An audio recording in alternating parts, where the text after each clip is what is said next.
Injury report brought to you by Shenderovich and Fishman. They've got your back, not your wallet. So here's what we got.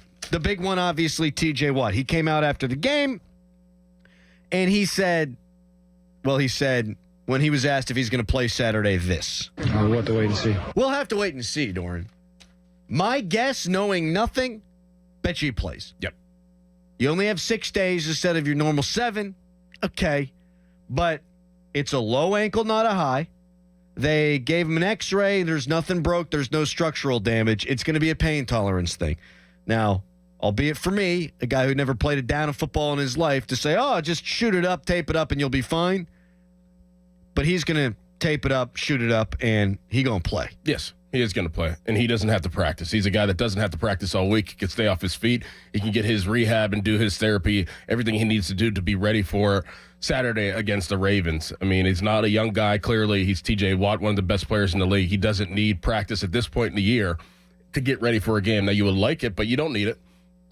He is going to make sure that he is in the pain tolerance is as low as possible to be able to play this game because everybody knows how important this football game is. They're going to suck his blood out and then spin it around? Maybe. Depends on how much it swells up. What's that called? PRP. PRP shot. My friend's father in college, we called him PRP, Park Ranger Pat. He's a park ranger in Delaware. Oh. Good friends with Joe Biden, weirdly. That is weird. Yeah. Well, not really, because Biden goes to Delaware a lot. He lives there. Yeah. Well, yeah. Park Ranger Pat. Yep. PRP. A great man.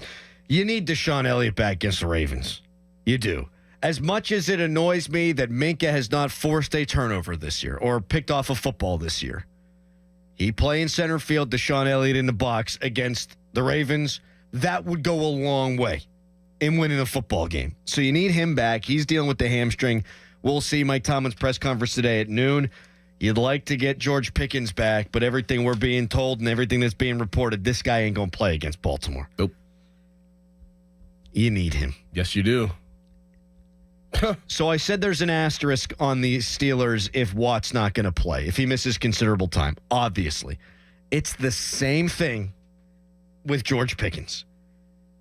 Can you win a first-round playoff matchup at home against, like, Denver or the Chargers without George Pickens? Yeah, I think probably, and you would be favored in those games.